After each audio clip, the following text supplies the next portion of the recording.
안녕하세요. 동글아빠입니다. 이번 시간에는 제131회 토목시공길사 4교시 서술에 대한 강평을 진행하겠습니다. 1번 지하수위 저하 괄호해서 디워터링 공법에 대해서 설명하시고 나왔습니다. 문제에서 조금 애매하긴 했는데 지하수위 저하 공법 괄호해서 디워터링이라는 거 보니까 같은 의미로 사용하시지 않았나 그런 생각이 듭니다. 반면 건축구조물에서 주로 사용하는 디워터링 공법은 건축물 하부에 이렇게 집수시설을 만들어서 물을 펌핑해내는 이런 시스템인데, 물어본 문제는 건축 분야의 연구배수 공법인 디워터링 공법이 아니고 지하수위 저하를 영어로 표현하시고자 하는 그런 의도이시지 않았나 생각이 됩니다. 그러면 물어본 지하수위 저하 공법은 크게 중력식 공법인 딥웰과 그리고 비중력식인 웰포인트, 그리고 마지막으로 진공 안밀 공법까지 이렇게 기술해 주시면 되겠고요. 딥웰의 개요도, 그리고 딥웰 공법의 특징, 적용성과 유의사항, 그리고 웰포인트의 개요도, 그리고 특징, 적용성, 유의사항을 이렇게 서술 문제에서는 표로 기술하시기보다는 대제목화, 그러니까 웰포인트를 대제목으로 했으면 2번 개요도는 중제목 1이 되고, 특징, 자, 이런 식으로 서술식으로 써주시면 됩니다. 세 번째 공법인 진공 안밀 공법을 보면은 캡처해온 자료는 이제 시공 방법인데, 이 시공 방법과 공법의 특징, 적용성과 유의사항 이런 위주로 써주시면 됩니다. 추가적인 엑스트라로는 지하수위 저하공법 시공시 유의사항이 되겠고요. 특히 인적구조물과의 내용, 주변지마의 치마 그런 내용 위주로 활용해 주시면 됩니다. 1번 문제 여기까지 보겠습니다.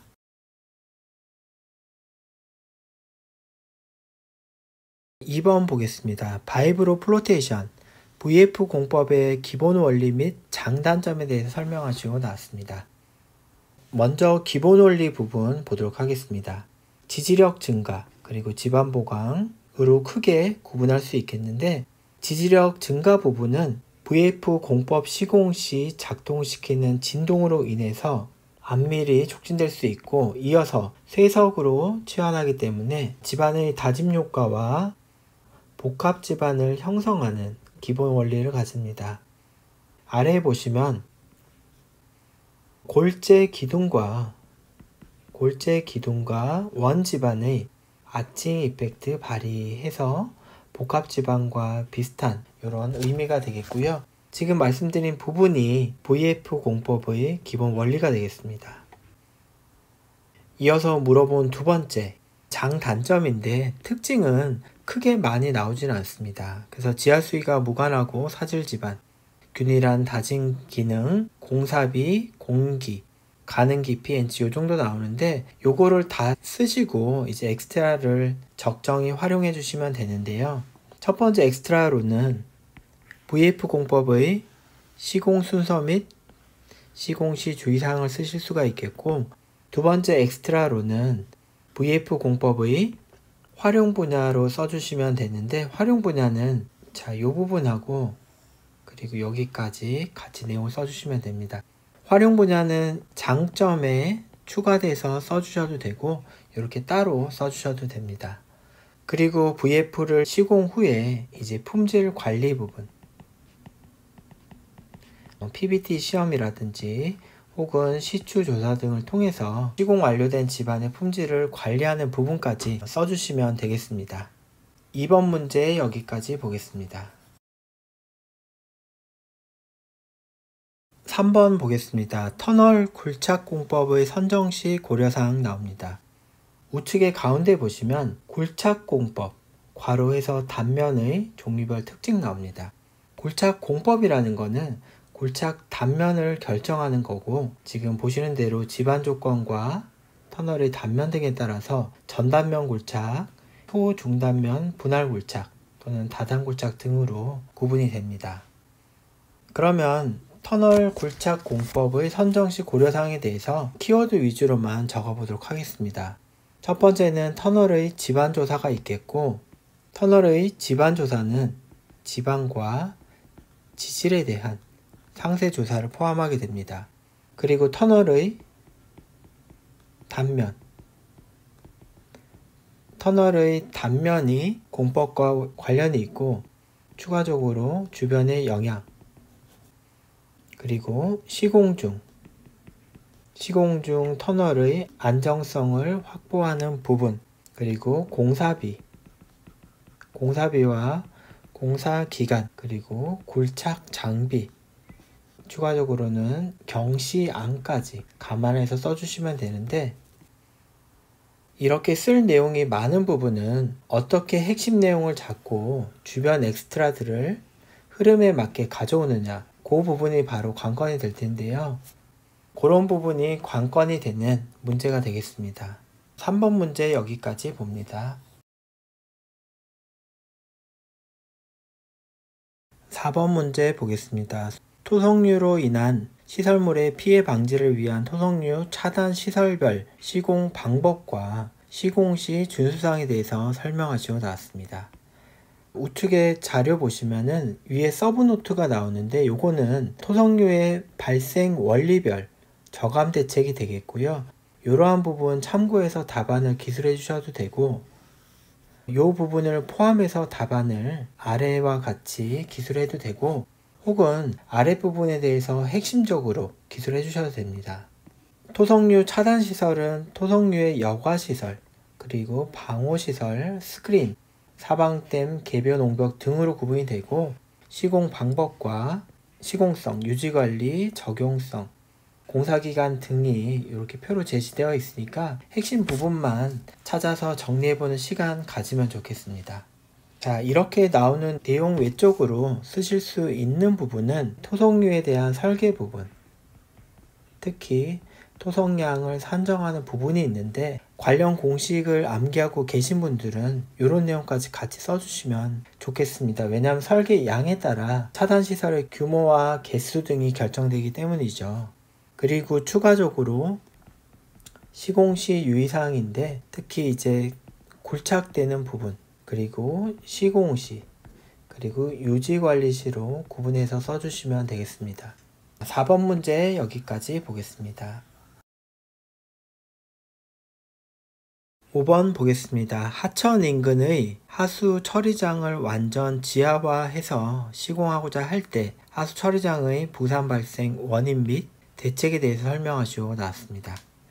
자, 5번을 보면은 발생 원인이 먼저 나옵니다.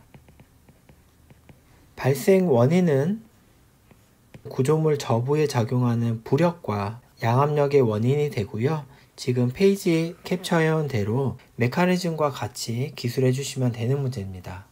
이어서는 부상의 방지 대책인데, 방지 대책은 꼭 지금 답안 제시해드린 대로 저항력을 증가시키는 공법, 부력 저하 공법과 작용력을 감소시키는 공법, 부력을 감소시키는 공법으로 구분해서 기술해 주시면 좋겠습니다.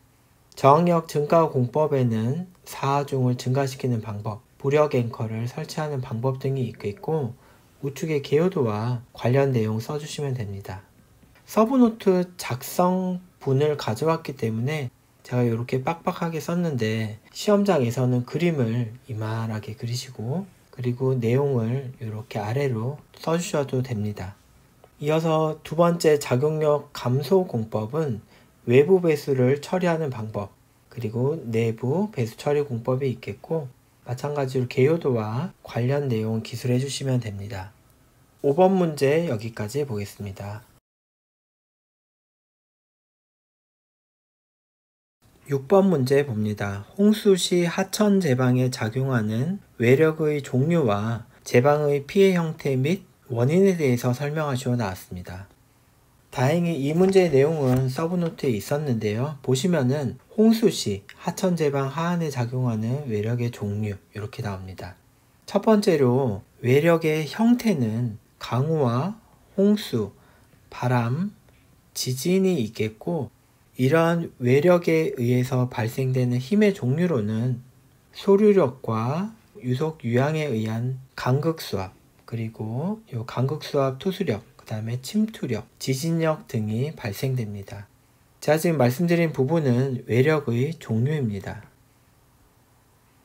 지금 말씀드리는 외력의 종류에 의해서 파괴의 형태는 원류, 쇄골, 누수, 지체 변형 등이 발생되고, 파괴 형태를 평가하는 요소 중에 외력을 평가하는 부분, 저항력 평가 등이 있고, 여기에 대한 평가 포인트, 세부사항이 나옵니다. 자, 이 내용을 활용하셔서 종류와 피해 형태, 자, 물어본 두 번째죠. 물어본 첫 번째, 두 번째. 그리고 원인은 저항력 부분과 요 평가 포인트 부분, 제방구와 홍수와의 관계, 침식 진행, 원류부, 그 다음에 쇄골, 비탈면, 집안 붕괴 파이핑 현상, 재체 변형, 동적 해석에 의한 침하와 변형 액상화, 집안의 내진성, 요